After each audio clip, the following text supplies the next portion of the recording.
And Ronen and Orna Neutra, the parents of Omer, join us now. I've got to get your reaction to the ambassador's remarks, calling your son a hero who generations will know. Well, without a doubt, Omer, our son, born and raised in New York, who decided that Israel must be defended and was at the wrong time in the wrong place on October 7, who saved a lot of lives, is a hero. But Omer, our son, deserves to have a burial site, and we deserve to have a place for mourn for him. So, like Omer, so many people fought to try and get the hostages back, and the son of the ambassador Leiter was the hero himself on a mission to try and get the hostages out and save them. And so many other soldiers gave their life to protect the land of Israel and to try and bring the hostages back. And it's just appalling, the news today and what we hear. Yeah, that was my next question. Obviously, Hamas had said that they were returning the body of Shiri Bibas along with her two babies. You know, one was literally an infant. The other was just 4 years old when he was abducted. Moments before the show began, we learned that one of those bodies, of Shiri's body, in fact, wasn't, according to the IDF. According to the IDF, the body in that coffin doesn't match anybody who was taken hostage on October 7th. What is your reaction to this?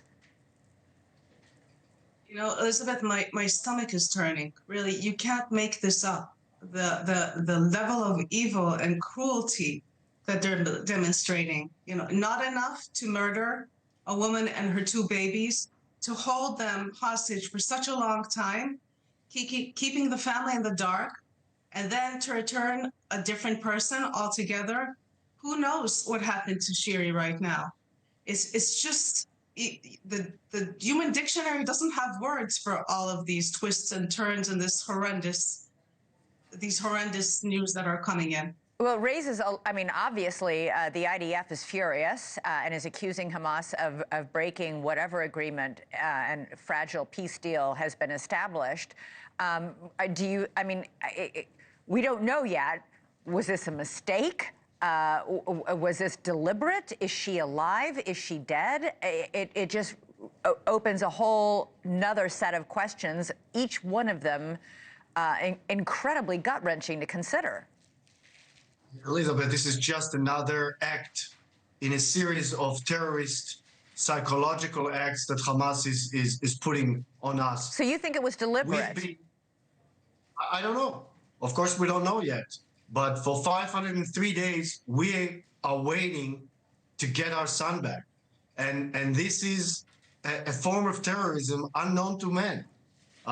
We are in grief without our son's body. And we are fighting to get him back. And with us, there are dozens of families. There are still remaining 67 hostages. Among them, we're not sure, but around 36 or so alive. Live people that must be returned to their families. And we are so appreciative to what President Trump and his administration are doing. But we are on the verge of finishing stage A, and we're moving into stage B, and that stage must come to fruition. It must be short and swift, and everybody must come back, and Hamas must be held accountable. There are reports, as I spoke with the ambassador, reports that your son's body could be released next week. Are you worried you may face the same thing the Bibas family is facing tonight, thinking you're getting your loved one home only to open that casket and find it's not his body inside? Hamas has been torturing the families of the live hostages and of the deceased hostage for this 503 days. Anything can happen. We're not expecting our son to be coming back next week because he's not designated as stage 1. He's a young man. He was a soldier. We're still bringing back elderly. We're still bringing back people over 50.